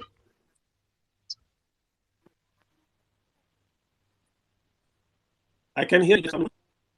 Wale with the Jesus logo. Wale, how you doing? Hi, Kalu. Can you guys hear me? I can hear you. Hello, Kalu. Can you hear me? Yes, Okay, thanks. Yes, I can Thanks hear for you, this sir. space, Kalu. Learned a lot. Right. Okay, I'm kind of just looking for information around if you know there are any products servicing the diaspora in possibly getting a mortgage to buy a house. Okay. Right now, I know that few banks have some mortgages for diaspora.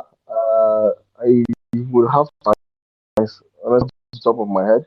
I know also that Abike and the Nigerian Diaspora Commission, they've been holding housing shows. We've attended one, which they've invited the excos of the different communities from Germany, Canada, Nigerians. That's why they came in the State House. We had a fair where they meet developers after, of course, having vetted those developers.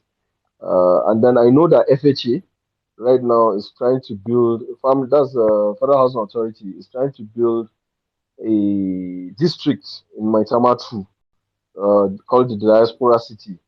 And they also have a mortgage bank.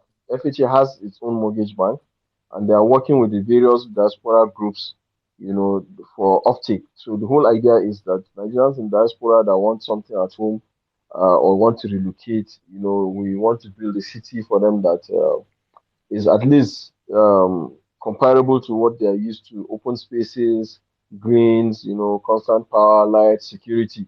At least within that district. A district is nothing less than 350 hectares, so it's quite large. So it's within a city.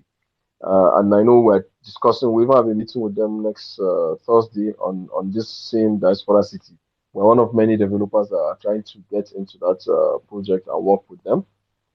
So yeah, there are a lot of there are a few initiatives, organized initiatives, with the government that are credible, because to the extent that you're not in the country, you're not around, it's very important that whatever you're doing, you are sure that there's credibility with the people you're dealing with, so that you don't just give them or give people your money and you come and hear stories after 2 3 years when you come around to visit.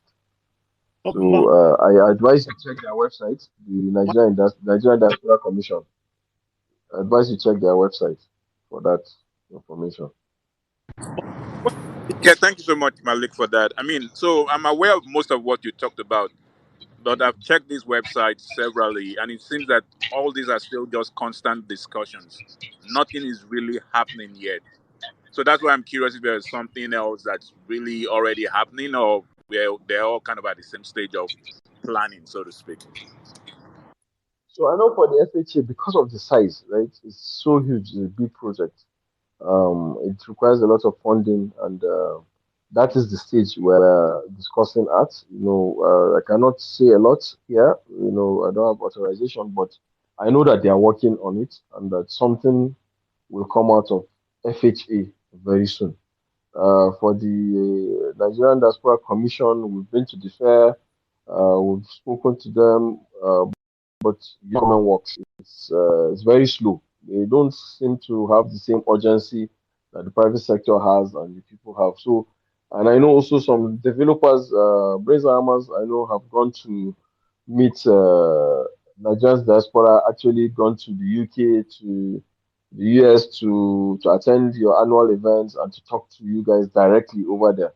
For me, I think what is key in creating confidence with the diaspora is that if, for example, you want to buy a house on Modern Shelter and you are from diaspora, I should be able to, if we arrange and there's a group, we would be able to give you a bank guarantee. Best security you can get. No stories. We will discuss, okay, you pay us over 18 months. We're building this type of houses for you. Let's say Nigerians in Canada, medical community, whatever association, on that auspices of the association. So on one hand, we have a group of people, which a minimum number, because it has to make sense. You have 25, 30 people, you agree on the land, the type of houses, the prices, and how they are going to pay. In turn, you now give that institution a bank guarantee, so that if you buy 18 months, their money is paid back to them by the bank. They are not there's a third party, that is a credible institution, and I believe that that is the best way to go about it for me. If I have access to a diaspora community. Malik, you've gone off a bit. Because The matrix got you. Yeah, you're back. yeah, sorry, can you hear me now? Yes, I can. Go Okay, ahead. so I'll just offer a bank guarantee. For me, that's the best structure. And I advise if you guys are dealing with anybody, any other developer, just ask the developer for bank guarantee. If they can't give you a bank guarantee, it means they don't have capacity. And then that's a red flag, and you just say bye-bye and leave them. But if you come to Modern Shelter, we'll give you a bank guarantee. So the bank guarantee is very, very important for risk management and due diligence. Is that what you're saying? That's the only, because they are not here. They are not in Nigeria. They are giving you hard currency. and Yeah. all the risk of the country risk and everything. The best they can do, or the best you can do for them, you as the developer, if you really want their business, is just give them a bank guarantee so that they can sleep, and you know that they will give you money, and so you build, because once there's certainty of cash flow, there's no reason why you can't finish a project in 18 months, unless it's like all these multiple story tall buildings and all that. But a normal duplex or a terrace of 2 floors, 18 months is more than enough. You Well, finish, they are happy, you're happy, you what make do your you, money and move on. Malik, can you hear me? If I were to come with like 5 people, I live in America, come with 5 people, and I say want to build an estate, can you guys just give 5 of us come together to urban shelter? We can do a turnkey with you guys. That's possible. It's possible, of Okay. course. But the more, yeah, we want to do more. But I mean, 5 people, we can. Just, we can, why not? Even Okay. one person. One person. Okay. All right. So Wale, I mean, that sort of covers maybe any thought you have. If you have just yourself, or if you have an association, your old school, things like that, you guys can come together and approach them. I know him personally. I know that's why he's here on my space. So his son I can vouch for. Yeah. So see if you can do that. Yeah. Malik, I have a question for you. Wale, I don't know if you're good. I want to move on. You're good. Great. Malik, I have a question from Twitter. Someone is asking you, right? The model for the hostels, you are talking about maybe 700 beds. He's asking, can we do just 50 to 100 beds, so it is smaller, and then we can do it in more communities, maybe smaller communities, but 50 beds or 100 beds and all that. He's just asking your thoughts on that. Well, of course, it depends on the location. Mm, Always is about location, not real estate. So here, where we have 790 is, we are in the middle of two universities. And mm, between the two of them, the shortage right now, about 5,000. So, and they are growing rapidly. The schools are growing. So, even at 790, we're not even scratching the surface, right? And if we have a deficit of 2 million in the country, then, building 50 units or 50 bed spaces, it's easy to manage that. It's small and all that, but I mean, if you can also build 1,000, why would you build 50?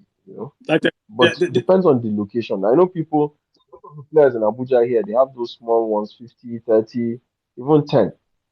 So it all depends on your capacity and at what level you want to play mm, in the market. For us, gotcha. we really want to take this. We want to be the market leaders, and next 5 years, that's what we want to do. And we can't do them with those numbers of 50 and all that. The problem with Nigeria, to be honest, is that we really need to do these things. We need to do them big and in big numbers. When we're dealing with real estate, in Brazil, they had a president in 1958, before our independence, that in one year he built 350,000 houses. Tackle a housing crisis. You don't tackle housing crisis with 700 houses or 300 units. You see people cutting ribbon and happy that somebody, the governor, is building 120 units of houses. It's sad because it cannot. It's not even scratching the surface. It cannot even provide for the staff of government house, talk less of the state, talk less of the federation. So the same thing, we have to look at this student housing problem as an emergency. And how can we get these numbers out as quickly as possible? How can we structure it so that these pension funds that are just sitting there, they can invest and we can unlock this infrastructure? In fact, this infrastructure, real estate. Let me give you an example, Carl. The hostel. When we looked at the hostel, when we finished designing it, we're looking at hostel, but me, I was looking at hospital ward. I said, but this thing is the same thing with the hospital ward now. The difference is there's no difference. The only thing that there's no oxygen pipe to the rooms and all those other services. So I'm saying, why can't I go to teaching hospital, loot, and say, give me land, let me build what the wards for you. You give me the Mm, money for the bed space as the patient, and then you medical part of the money. I don't care about the medical part of the money. Just give me money for my bed space. And if everywhere you go, teaching hospitals, you see people lying on corridors, no beds. So why can't we unlock that? Why are we only thinking of residential real estate? That homes, people want to buy single family homes to just live in. That's like very, very, for me, it's very, anybody can do that. There's really nothing spectacular in doing that. But mm, to help to as a developer, how can I help to, push this Nigerian economy forward? How can we help to reduce infrastructure gap? So markets, and when I say market, not small market, we're talking of 10,000 shops, warehouses, trailer parks, light industries, processing zones, those kind of things. Go and take, our commodity markets and upgrade them to where you can export directly from there, having added value. Use people like Nexim, NISAL, CBN. The funds are there, oh, but it's just that people, you need to have the ability to see the big picture and how you can connect the dots. People, those guys in Ikoyi now, vaults, what they're doing is real estate. They're selling burial ground. There are so many parts of real estate that are very, very profitable, and we're not touching them. We're not even scratching the surface. We don't even see it as a market opportunity. Good job. Let me get JPN to come in here and ask this question. JPN Okoba.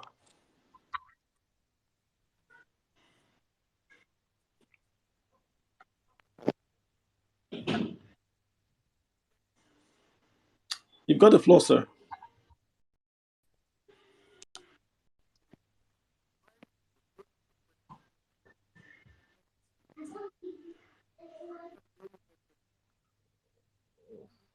I can't hear him.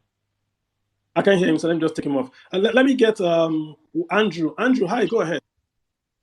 Thank you very much, Kalu.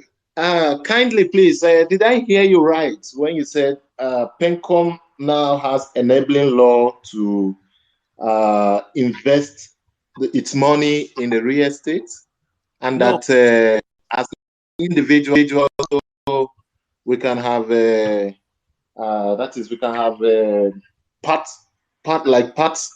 shares, or what is it called again? Let me explain that, Andrew. So right now, under PENCOM guidelines, the pension fund administrators can invest in REITs, in mortgage-backed securities. So if you invest in a retirement savings account, the pension fund administrators can invest in REITs and mortgage-backed security, but they're very, very complex. What PENCOM wants to do now is allow you as a contributor to take a part of your retirement savings account and invest directly into a building or a real estate project or to pay a mortgage. We don't have the guidelines yet, but the general idea is that you can take a part of your retirement savings account and invest in real estate. That would then give developers like Modern Shelter access to low cost long-term funds that will then drop their cost of production and then allow them to deliver affordable homes at a lower price. So I say the guideline stage is still in the public discourse space. It might come out, say, maybe 2023, and that will then see the exact guidelines, and it will take it from there. Oh, wow, that's wonderful. Yeah. Okay, so that was your question, Andrew? Okay, let me move on to real estate bond. James, not bond. Please go ahead. Oh, wow. So, first of all, I'd like to give kudos to Abdul Malik. This is one of the most sincere, let's say, discussions I've had in a long time, because most we don't like to share information with ourselves. And he has dropped so many things that I'm like, to just add, because we are developers, right? We just do this regular build and sell, but for some months we have been doing some research to see how we can pivot, because the returns are not as juicy as they used to be. And some of the results we have gotten, he mentioned two of them, some other developments we can get into for better returns. He mentioned one of them where have some units, some plots of land around the Eleko for that purpose, right? He also talked about the student housing. A third one I'd like to mention, where you can also go into and get some outside returns is data centers. I mean, like he mentioned, like there's a lot of funding coming into tech, right? These guys are bringing a lot of money to this country, and there'll be growing need for data centers where they can like house some of these equipment and stuff I just wanted to in the spirit of giving out information, so anybody interested in that can run with it. But personally, my own question to Abdul Malik is, I was having, last week I had this discussion with a client, right? I gave him a random matter to put him off, but since our discussion, I personally have been having the internal debate in my head. So he said, like, due to our unstable, hello. Yeah, you have to ask the question Yes. very quickly. So the discussion we were having, right, was like he has $100,000 to put into real estate, but he was having reservations based on the instability of our currency. And he said this: let's assume that he buys a property now at 700 naira to a dollar, a 70 million naira house in, let's say, an apartment rather in Freedom Way Lekki Phase 1, right? Now, because of the fact that naira to dollar is going at 700, that's why that apartment now has risen to 70 million. That's at $100,000. Now, let's say the new government comes, in the economy booms, and the naira falls to about 500, 400. The value of that property is going to go down because, like you mentioned, we import most of the materials we use in our developments, right? And the cost of those things are going to come down. So subsequent developments in that area are going to also crash, thereby crashing the value of that property. That is one. If the currency keeps on falling as it is to 1,000 naira, he's not going to lose money in dollars. So I don't know if I'm making sense. Either Carlo or Abdulmalik, how do you like? Yeah. Hard and fast rule to it. If the economy gets better, let's say, and then maybe naira crashes to 250, to a dollar, for example, it's still, he still has that asset, and in that area, because that means the economy is doing well, and if the economy is doing well, the price of property also goes up. So for dollar to crash against the naira, it means that the economy is doing very well, which is good news for real estate, because then there will be a boom, and then people can buy, and the assets, rents can go up. All that happen around that. But I hear what you are saying, because you see, if somebody brings a real life example, is like in 2016, you bring in $100,000, you buy a house of 30 million. Today you sell it at 80 million. You are just getting back your 100,000. That's if you are doing dollar for dollar. But if you bought it with naira, you look at it like you made profit. You bought it 30 million, you sold it 80 million. But what's the purchasing power of that your 80 million or your 70 million? So this macroeconomic issue. Maybe Kalu will be in a better place to answer that question for us in terms of the currency risk and the comparative advantages of either changing dollar into naira. My own rule is that personally, I don't. If you have naira income, you invest in Nigeria with your naira income. And then if you want to invest abroad in the same real estate, you invest with your dollar income, because this changes is so much. You can't really. There are so many issues. But Kalu, maybe can you help us? Yeah, where I look at it is this, right? If you let's look at big picture now. The best selling asset, the best performing asset class in the entire world over a 10-year period. Looking at historical data, right? If you are buying a traded fund, I've seen a lot of things. That's going to be U.S. Equities. The next is going to be U.S. property, BNQ. If you bought U.S. property for over 10-year period as an ETF, your return over 10 years would have been a lot higher. But if you are in Nigeria and you are building a house in Nigeria, you're renting that in Nigeria, even if they're foreigners, they're going to be Nigeria.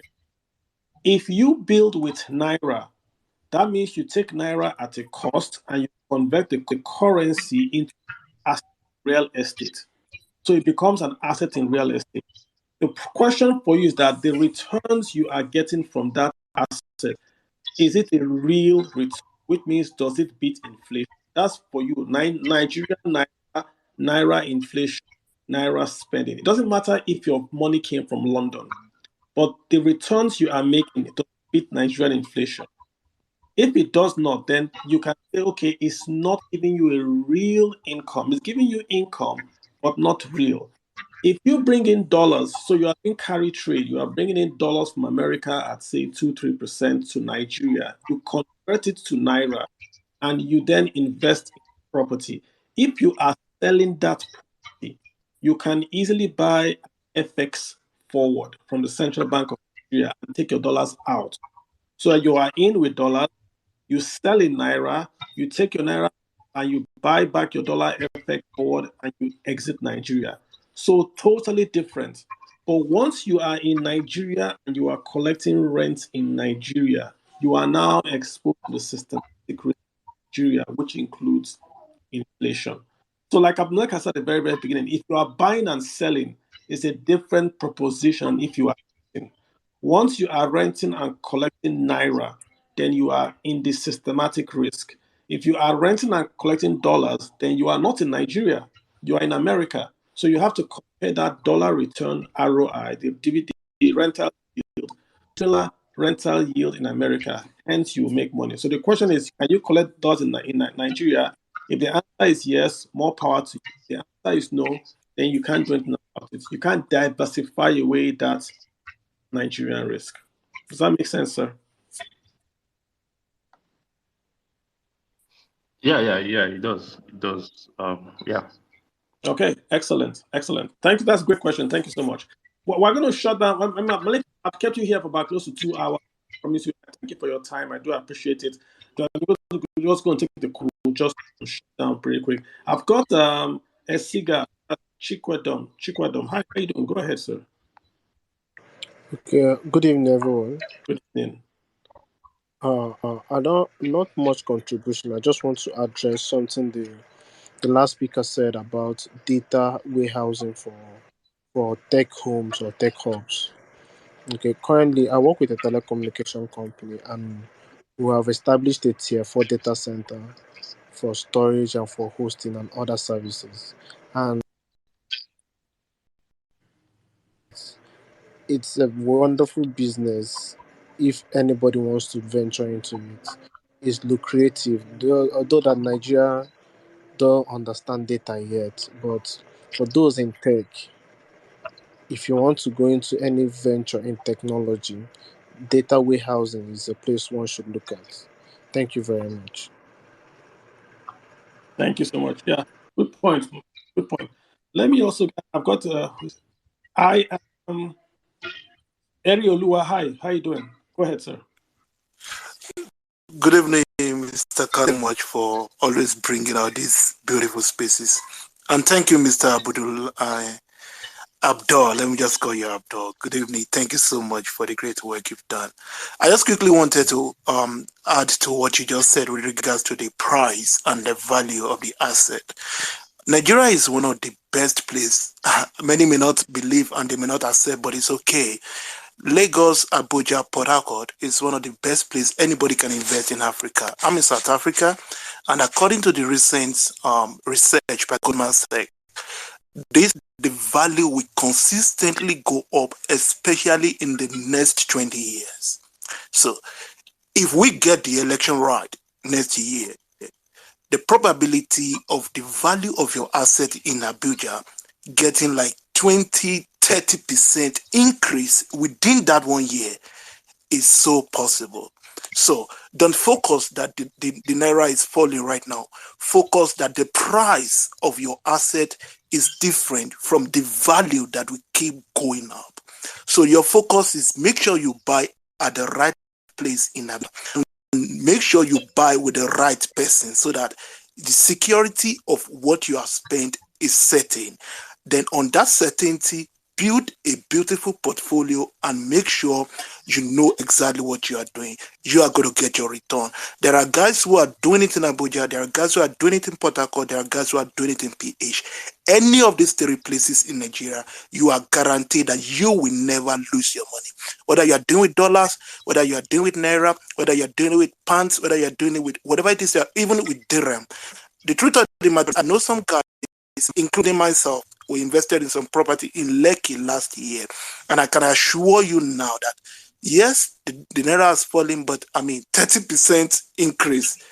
I mean that's to me, you wouldn't get it anywhere. So So you are talking about, it's still let's go. You are talking about the capital appreciation, the asset. yes, exactly. So I'm saying if you're going to be investing, focus on those two things, especially the capital appreciation, then the cash flow. But don't let the need to earn a good dollar ratio now buy you from investing on the essence of the major possible gain in real estate, which is the capital appreciation. Because if we look at what is going on now, you may not like it, but in the long run, the capital appreciation is the best you can ever have anywhere in Africa. It's the best you can ever have, especially Abuja. It's you can do your research and you would see that Abuja, Lagos, Port Harcourt, they are all take, and if you your property there, keep it. So yes, I mean that's again it's all about. And just to be clear, everybody, I agree with you. No problem. Property is, if you buy a house, it's an asset on your balance sheet. It's an asset. But the rent that you get from the house goes to your income statement. So remember, guys, you buy a house, it shows up on your asset side, your balance sheet.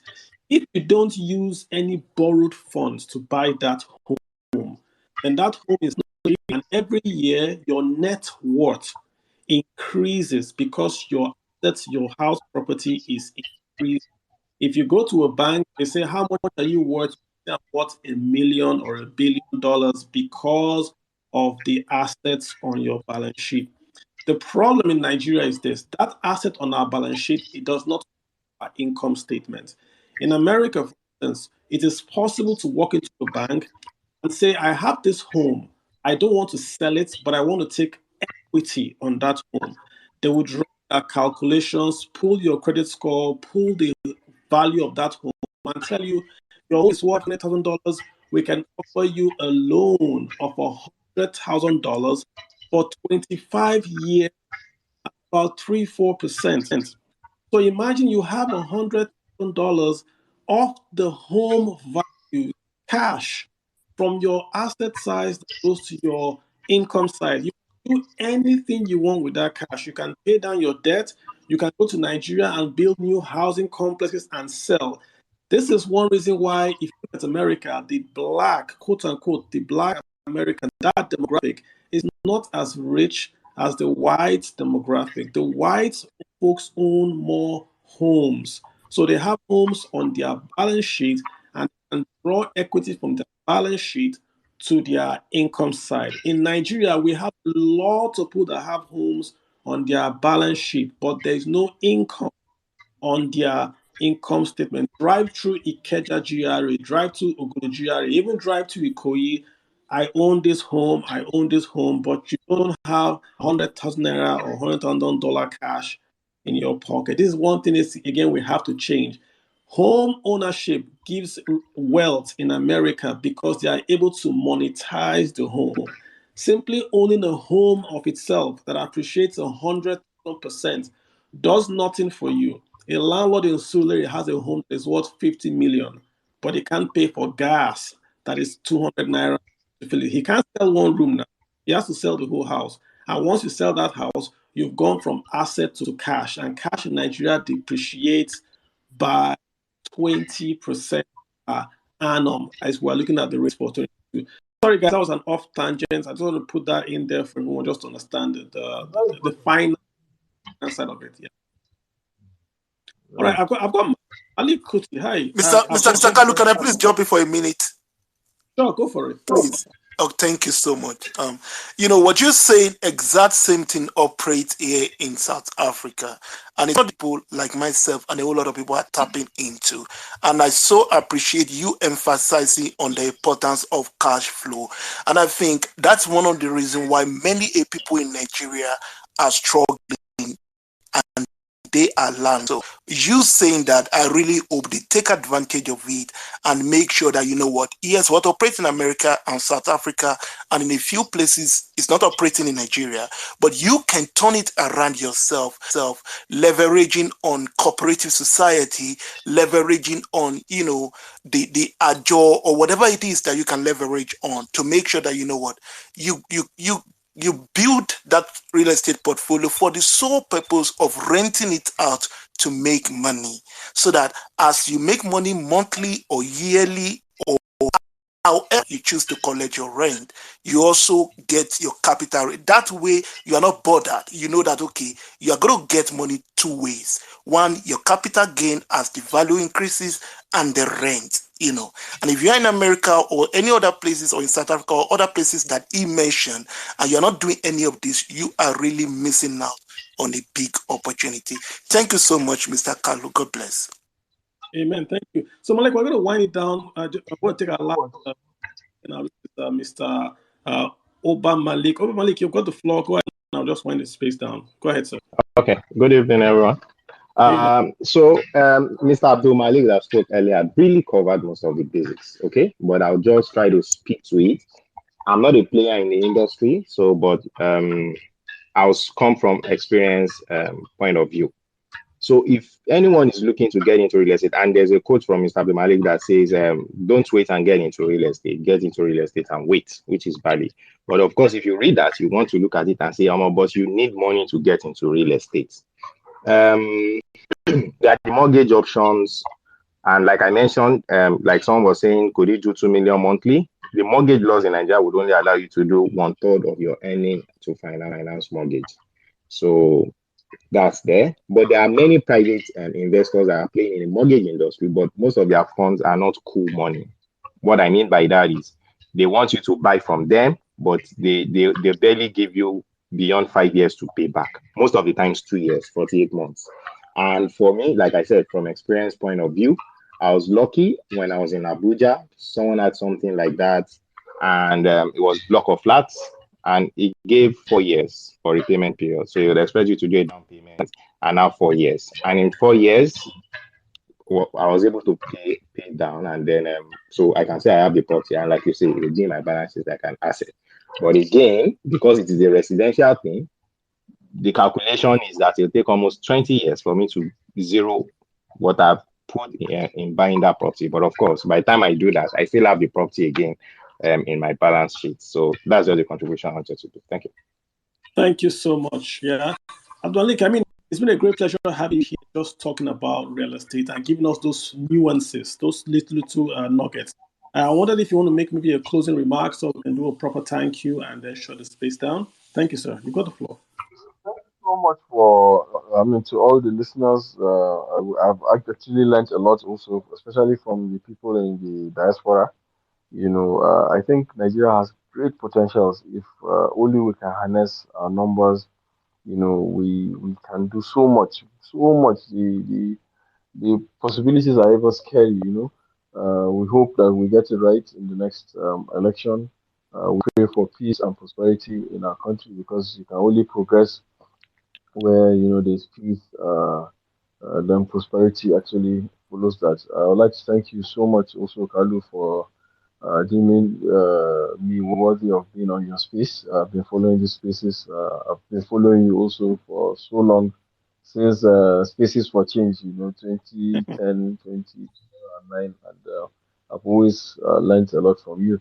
So thank you very much for having me, and very available always to carry on the conversation with anybody that wants to keep on talking. I've followed as many people as have followed me, and I'm always available. Excellent. For any questions, help that I can render. Thank you so much. I do appreciate it, Malik. I mean, it's one thing. You don't know how well I know you. I mean, if you let me give you a hint, Katagum. Katagum. Just if you can explore that link, you would know how well I know about you, right? So it's always a pleasure for me. Always a pleasure for me to see professionals. When I knew Abdul Malik, he was also in management, and he worked his way up to now the CEO. I think he was the CEO. Now he's the CEO and all that. Dedication, love for family, just an all-round good guy. So it's very important when you do business with people you can trust, right? This is why I bring very careful who I bring up to the spaces, because people listening. But I think you can trust him, and a lot of issues with real estate. So if you want to get something done, follow him, ask him for advice, see what can happen. I've brought almost 2 or 3 real estate guys here. I pick them if I bring them in here. Thank you guys for listening all the time. I mean, you guys are always engaging and always making me feel very, very loved when you come on the basis. Remember, guys, I do have my book out. Let's talk about your money. Talk about real estate there. We try to break down these nuances. You have to understand that real estate is all about location, location, location, but it's also about understanding where it's on your balance sheet and income statement. Very, very important. All right, guys, we're going to shut down now.